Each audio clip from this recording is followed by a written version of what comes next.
Welcome back to Faye's Place, a podcast where dreamers have the liberty to dream. I'm your host, Phaedra, and I am so excited that we have this time to dream together.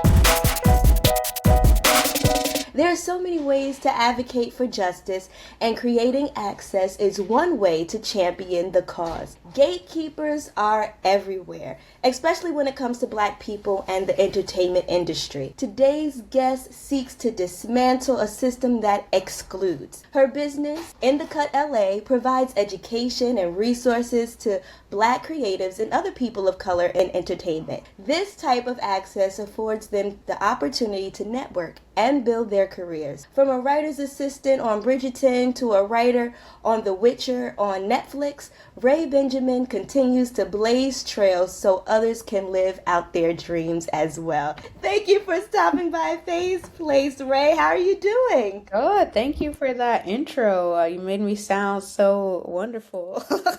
Now take us back to 5-year-old Rae growing up in Los Angeles. What did she dream of becoming? You know, when I was 5, I wanted to be a professional tap dancer and also a senator. Those things. I love them together, like tapping and giving the law, okay? Yeah. They didn't go together. But you know, you couldn't tell me that.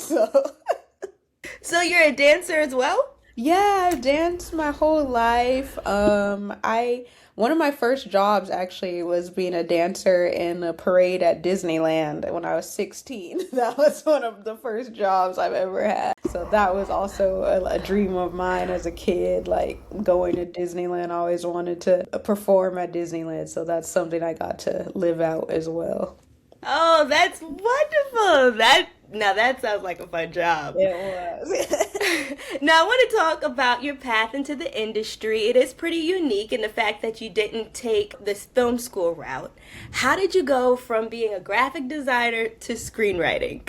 Yeah, I will say I always wrote my entire life, but I didn't do screenwriting. I didn't really know that was a job one could have, honestly. As a kid, you know, you watch TV, but I'm not putting together that someone is actually writing this. I've been a writer my entire life. I actually went to an arts high school for creative writing. I won writing awards in college, but I didn't really get into screenwriting until college in my junior year. I had an internship at Fox because I thought I wanted to be a lawyer. And so I had an internship in the legal department and I was bored out of my mind. It was like the most boring thing I've ever done in my life. And the only time I had fun was when I had to deliver papers to the lot, you know, where they actually film stuff. And so every time I got to go to the lot, I would just make excuses to go and just hang out there way longer than I actually needed to be there. But that sort of sparked something to me. That's where I sort of found out, oh, there's scripts. Like, I'm reading these scripts. I understand, oh, someone is actually writing this. And so that made me realize, oh, maybe I don't want to be a lawyer. Maybe I want to do this. So I took a screenwriting elective at college. And I thought, you know, I want to do this, but I was a senior at that point. I'm not going to change my major. So I sort of graduated and thought I wanted to do that, but I didn't know anyone that did that. Even though I live in LA, like, my family is very normal. Like, my family works for the city. Like, like, no one in my family was involved in the entertainment industry, and I didn't know anyone that was in that world. So I sort of just wrote scripts as a hobby for fun. I decided to go to art school. I learned graphic design, and I was working at Tom's, the shoe company, as a graphic designer. And one of the girls that sat next to me, she actually wanted to be a screenwriter. So through befriending her, she taught me, like, oh, you can become a writer's assistant. You can apply for these network fellowships. I didn't know any of this information. So once I actually had a clear path of, oh, this is how you do it, I was like, oh, I can do this. I'll take it seriously. I quit my job. And I just did freelance graphic design so I'd have more time to write. And that was in 2018. Like at the beginning of the year, I set an intention that by the end of the year, I'm going to have a job in the entertainment industry. No, I didn't know anyone and I didn't know how, but through like a series of just coincidence, maybe divinely ordered things that happened to me, by October, I had a job as a writer's assistant on Bridgerton. And that really launched my trajectory. That's amazing. I mean, it really just starts with just being serious and saying, hey, I'm just going to go after it no matter what. Now, you were also part of, was it Hillman? Yeah, Hillman grad. Yeah, that's sort of instrumental in my journey. So again, like in January 2018, that was sort of my New Year's resolution. I want to have a job in the entertainment industry, though I don't know anyone. I don't know how to do it. And then later that year, I think a couple months later, I followed Lena Waithe on Instagram. She was on my favorite show at the time, which is Master of None. I loved that show. So I followed her, and she had posted a video talking about how she believed in mentorship and lifting up the next generation. So just from seeing that, I left a comment on her Instagram and was like, hey, I'm a writer. I'd like to be mentored by you. Responded to my comment, was like, okay, hit up my assistant. And I was like, what? But this also, Lena was like less famous back then. This was before she had won an Emmy, before, The Chi, before all these things. So she wasn't as famous. So I don't know if that would necessarily work right now. I'm not telling people to do that, but maybe. But at that time, so she told me to DM her assistant. I DM'd her assistant, who was a lady named Raquel at the time. Now Raquel is a writer. She's actually was a producer on the last season of The Chi. So it's all, become full circle. But at that time, she was Lena's assistant. And so I got involved with helping out at Hillman grad, doing script coverage. Because I was a graphic designer, they used me a lot to design stuff for Queen and Slim if they needed graphics for that. I designed a lot of just promotional marketing stuff for their Instagram, and that's how I got in with that. And Lena's other assistant at the time, a wonderful writer and director named Kendra Jordan, she recommended me to interview for the Bridgerton writer's assistant job. Everything sort of linked to one another. I had a mentor tell me no day is wasted, and I just love how your graphic design skills helped you with your passion, right? It really did. It really did. I think about that a lot because you think, like you said, no day is wasted. Some people might be like, oh, you were a graphic designer, you went to school for this, now you're a writer. That's sort of a waste of time. But my graphic design skills have served me so much as a writer. They served me as a business owner within the cut, like because I design everything. And even when I first started out, and people would assume that I was this large organization that was very professional, and it was just me doing everything. But that's because it looked nice, because I am a graphic designer, so I know how to make things look nice. And so I got lots of opportunities because people just thought I was more legitimate than I was. I love it. It's like, who did you work for? It was like, myself. That's great. So when you got into the industry, what is something that surprised you? No one really knows what they're doing. I think when Seriously. I first got my job on Bridgerton, and you have to know I'm like a huge Shonda Rhimes fan. Scandal was my favorite show, and so I was very happy but also highly intimidated working on Bridgerton. It was the first season, so none of us knew that I was going to become like some popular phenomenon really. But even not knowing that, just knowing about Scandal, Grace, How to Get Away with Murder, all that, it was an intimidating space to be in. And so I was just so nervous and frightened and scared. Like, I did not go to film school. I felt like, why am I here? And then when I got there, I realized that the writers were all working together to figure out story. Even people that you think are like highly accomplished, they have setbacks. They don't know what they're doing. I find that filmmaking, making a movie, it's just very collaborative, and not one person knows all the answers, and that's okay. So once I saw that, I'm like, oh, no one is really like a genius at everything. Everyone needs help. No one is an expert at all things. It really calmed me down, and it's something everyone should know. Like, this is accessible to everyone. You don't have to be special, in my opinion, to work in the industry. I love that. That reminds me of what Barack Obama said. There was a clip going around, and he was like, you sitting with these people, and you realize, oh, you know, Yes. they're really not that different than me. I saw that too, and it's so true. You have this realization, like putting people on a pedestal, and then when you're in the same room as these people, you're like, oh, I could do this. And it's no Literally shame to those people. It's more just like, we're all equal. We all gotta learn, and Yes. we're all human. And that's true. And it makes you think, like, why are there so many gatekeepers if we all need each other? What's the point, you know? So when do you think is a good time to get an agent? I think when an agent approaches you.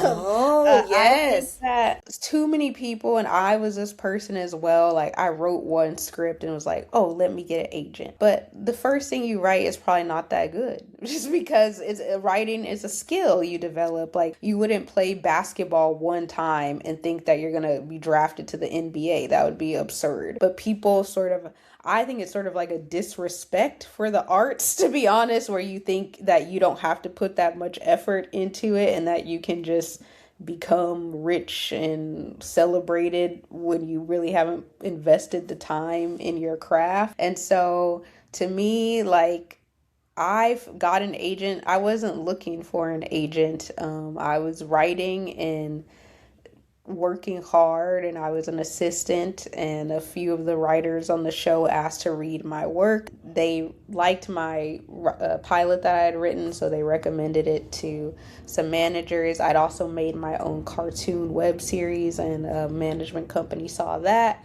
And so I went from like having no prospects to like literally the next week I had 3 different management companies that wanted to represent me. So I met with all of them.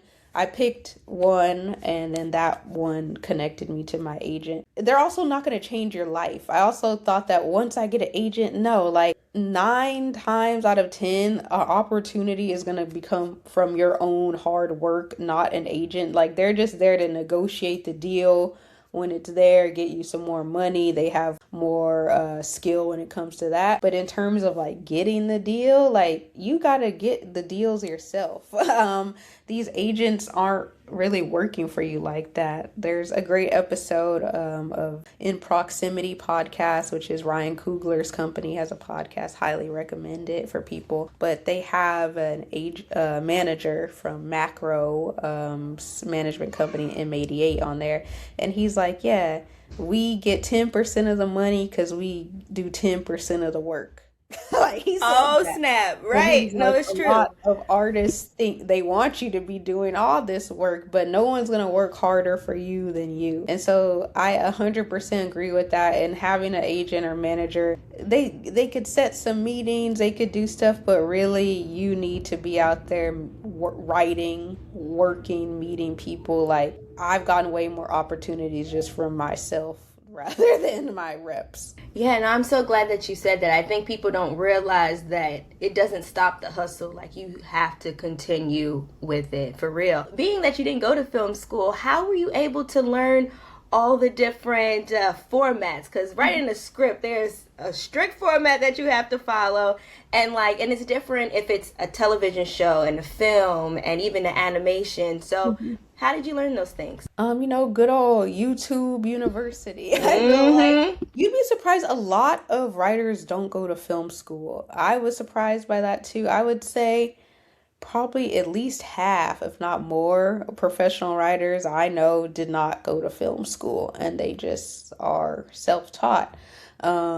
So it's not necessary. I want to tell that to people. Like, don't feel like if you can't afford to go to film school, you can't be a writer.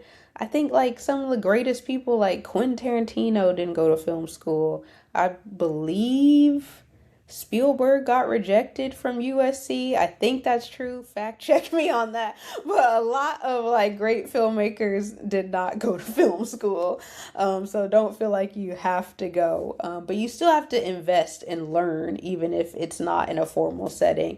For me, like I said, YouTube is great. There's channels that I love are Studio Binder. There's one called Lessons from the Screenplay. That's really great. But honestly, reading scripts, that was the greatest education, and it's free for the most part. Literally, you can just Google whatever script name, PDF, and it'll come up. Especially for feature scripts. For TV shows, you can usually find a pilot. It can be harder to find episodes that aren't the pilot episode. If you live in LA, the Writers Guild Library is completely free, where you can go and read all the scripts. They have thousands and thousands of scripts from every show you can think of for free. But just reading scripts was the most helpful thing to me, and also being in a writer's group, because reading professional scripts is one thing, but I honestly think that reading scripts that were not working was more helpful to me. Also, when I did script coverage at Hillman Grad, part of my job as an intern would be to read the scripts that were incoming to the production company and read them and do what's called coverage, which you're sort of just rating the script based on a criteria, dialogue, character, story, and saying why you recommend that your boss reads this or why you don't.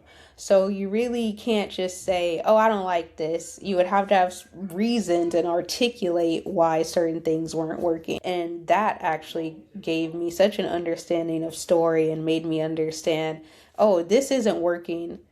How do I avoid this in my script? Helped me a lot more, I would say, than reading scripts that are perfect, because you have no criticism of scripts you enjoy. So I think reading scripts you actually don't enjoy and having to articulate why they aren't working is also really helpful.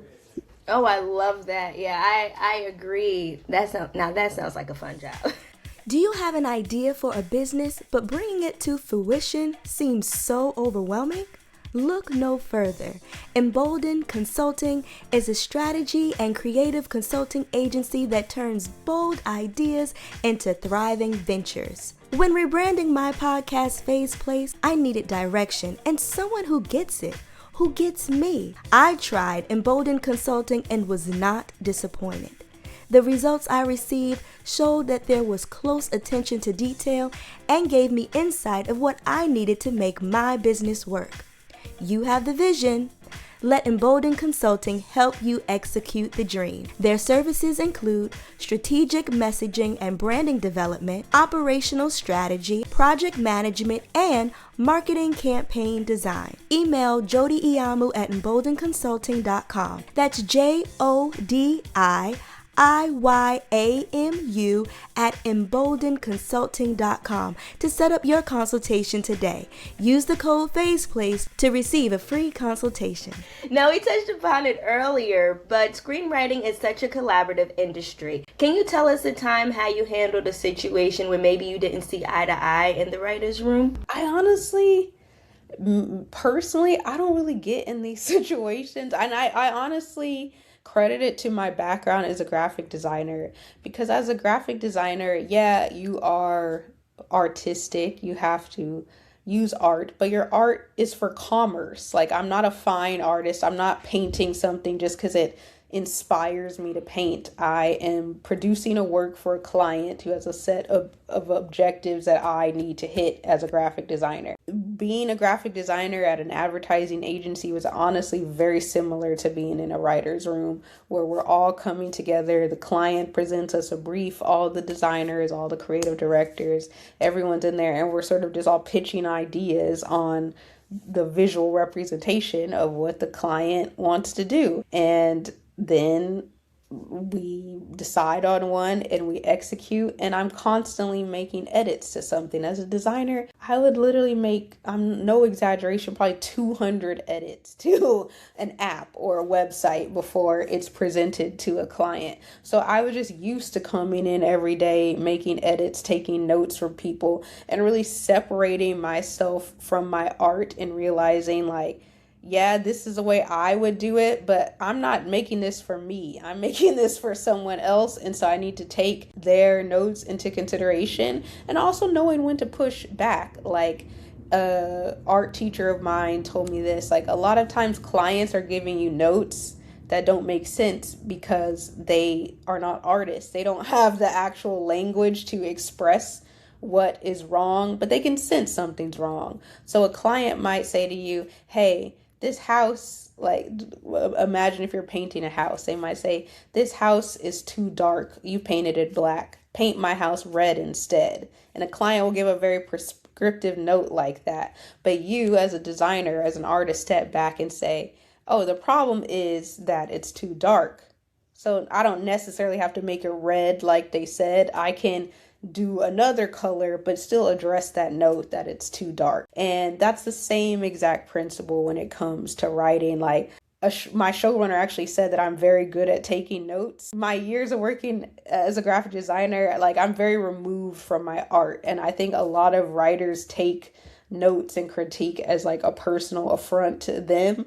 But I have never done that because I got all of that out in art school. I got all of that out as being a designer. And I know that, like, what I created is not me.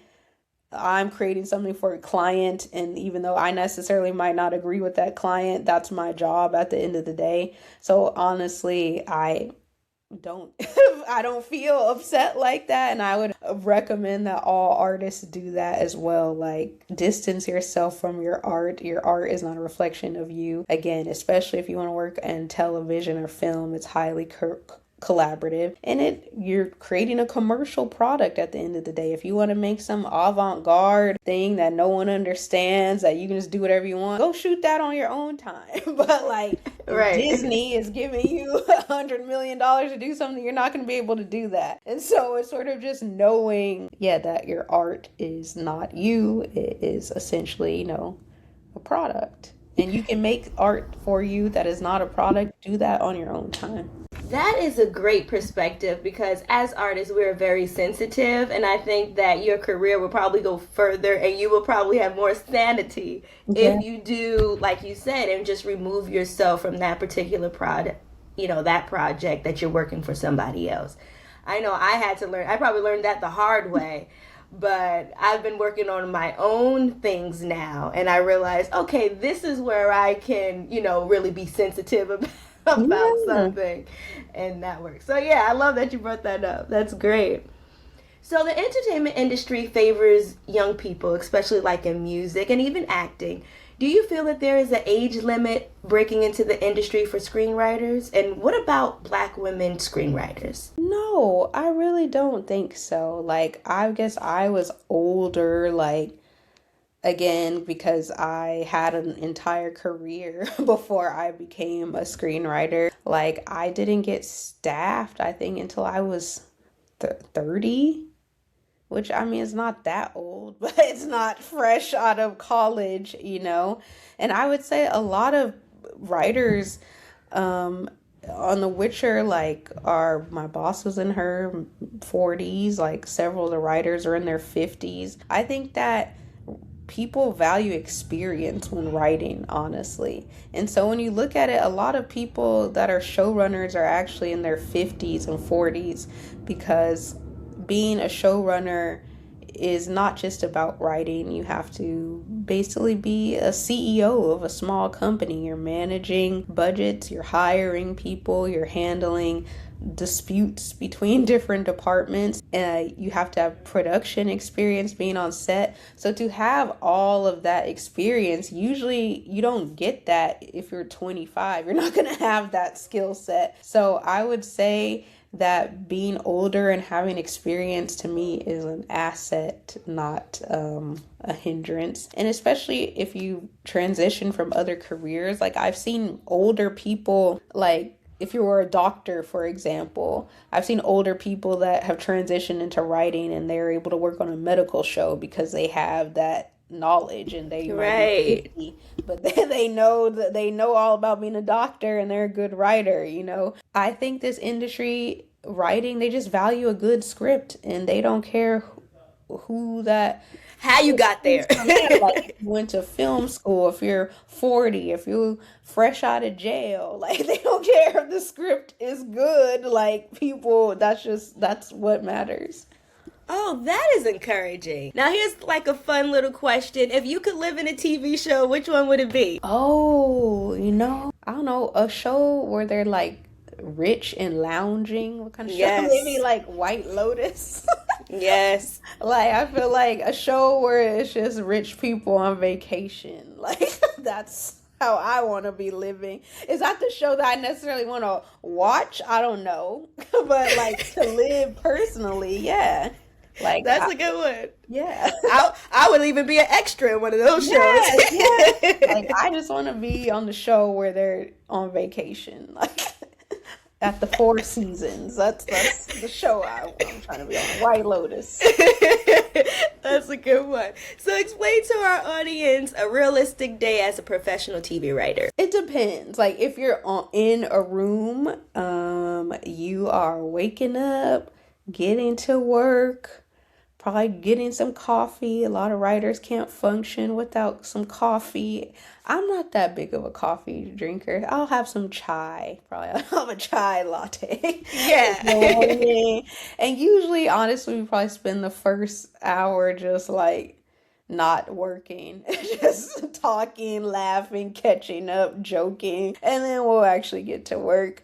But being in a writer's room is like really not that exciting. It's like a long meeting, to be honest. We're just talking about the story. So Yeah. at the beginning of the season, it's more what we'd call blue skying, where it's just pitching general ideas for what could happen throughout the season. But then when we get into like breaking a specific episode, we'll just be talking about, what could happen in this episode, the characters, the story arc, making sure everything is making sense. If some people are on script, like if it's time to write their script, they might leave the room and go work on their episode. We have lunch, which is very important. Writers care about their lunch so much. We have lots of debates on what restaurant we're going to. It's a big deal. So lunch is always the main star of the event. And after lunch, we just do more of the same. Now, when I'm not in a room like right now, and I'm just currently working on my own projects, or if you're working on a feature where you're not going into a room, an office, you're just writing that at home, it requires like a higher level of self-discipline, I would say, because you're not having to go to a place every single day. You sort of have to just be accountable and make sure you're getting in those pages yourself. What is the hours? It depends. Like, luckily, on both Bridgerton and The Witcher, like, our showrunners were pretty chill. Like, on Bridgerton, we worked from 10 a.m. to 6 p.m., I believe. On The Witcher, we worked from 10 a.m. to 4 p.m. My friend, that's a writer on Abbott Elementary, says their room's only from 10 a.m. to 2 p.m. Oh, I know that's right. Yes. Like, how are you guys doing this? So I'm very envious of her. It's like, are they hiring? No. Oh, believe me, I would love to work on that show. I love that show so much. But then you have crazy stories. Like a friend of mine was on a Disney show and he said they'd be in the room till like midnight to 1 a.m. So it's just very highly dependent on the showrunner and how they want to run things. I always recommend like work for a boss that has kids and loves their That's kids. what I heard. It was like, never work for somebody who's like freshly divorced. Yeah, because all the bosses I've had have kids, so they just want to wrap it up and go home. Exactly. That's funny. Now, it kind of mimics like college, right? The time that you're working on the show, because you have like a couple of months that you're working and then there's a hiatus. I would say, yeah. So it's not like a year-round job. Well, it depends. If you work on a network show, there are way more episodes of, say, like Abbott Elementary. There's 20 plus episodes a season versus a Netflix show where there's only 8 episodes. So obviously if there's 8 episodes, it takes way less time to write those episodes. So usually on a streamer show, you might have like a 4-month contract, so you're working for 4 months. Whereas if you're on a network show, you might be working 9 months and take like the summer off and then come back for the next season. But for Netflix shows, again, there's huge gaps in between seasons if you haven't noticed. So you might work for 4 months and then not have a job for a year and then come back for the next season. Or wait, your show got canceled, so you just don't have a job for a year and 2 years, and you broke out here. So very unstable career. I was talking to a new writer. A lot of new writers I talk to are like, oh, or people that are assistants are like, oh, I had this job. I haven't had a job in months. What can you do? I'm like, you can't really do anything. Like, Right. you have to just make peace that this is basically a freelance job. If you're a screenwriter, you're just a freelancer. So sometimes you might have a job and sometimes you don't, and that's why it's so important to save your money. Like, I know people that get that check and they think, oh, it's a lot of money, I'm rich. It might be a lot of money, but not if you have to make that check last for Right. 2 years because you don't have a job. So Right. I would say, like, just live below your means and don't blow all your money. Pursuing your dream is hard enough. You might as well look good while you're doing it. Like I always say, when you look good, you feel good. And when you feel good, you do good. Embodied Apparel is all about doing good for the community. It provides quality statement apparel and opportunities for firsthand social and civic engagement. My favorite part is not only are the t-shirts soft and comfortable, but they are printed by Turn 90, which is a nonprofit that provides therapy and job placement to men creating a new direction after prison. Now that's a dream I can get behind. Shop now at embodiedapparel.com, and for a 10% discount on your purchase, please use the code FAZEPLACE. Now, what was the dividing moment that led you to creating In the Cut LA? So I started In the Cut when I was still an assistant, actually. I started it when I was an assistant on Bridgerton still.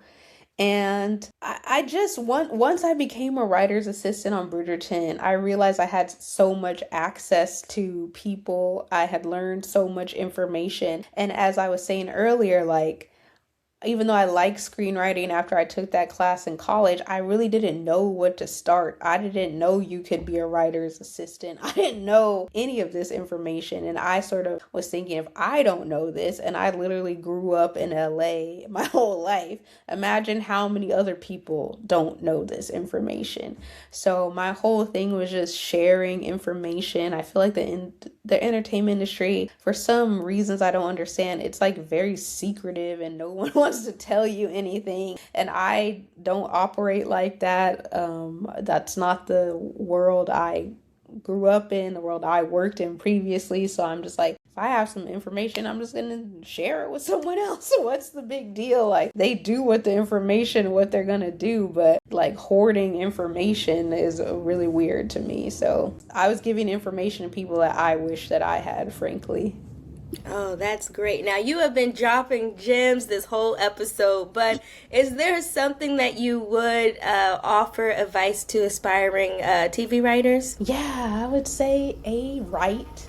I know that sounds like obvious, but the vast majority of people I meet that want to be writers, I'll be like, oh, what have you written? And I haven't written anything yet, but I got ideas. Like, ideas are worthless. It's the execution of your ideas that has value. Everyone got ideas, but very few people actually execute on those ideas. So the first thing would be to write and to stick with it. Know that the first thing you write, it might not be that good, and that's okay. That's why it's a practice. Just keep writing. And I would say number 2, it's a weird time in the industry right now. Like, they're not making as many shows.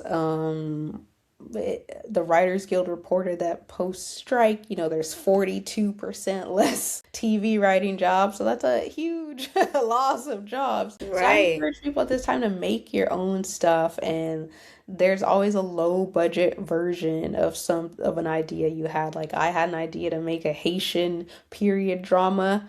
we couldn't sell it, so we turned it into an audio podcast, a scripted podcast, and we crowdfunded, and we were able to do it that way and became like an editor's pick on Apple and got like hundreds of thousands of downloads off us just independently doing something. So I would say, like, at this time when studios just aren't buying as much, like, make something yourself, get on TikTok, make some skits, like, go on YouTube, just make stuff yourself. And you're seeing like these YouTubers get studio deals, these Instagram comedians be getting TV shows. So like, right.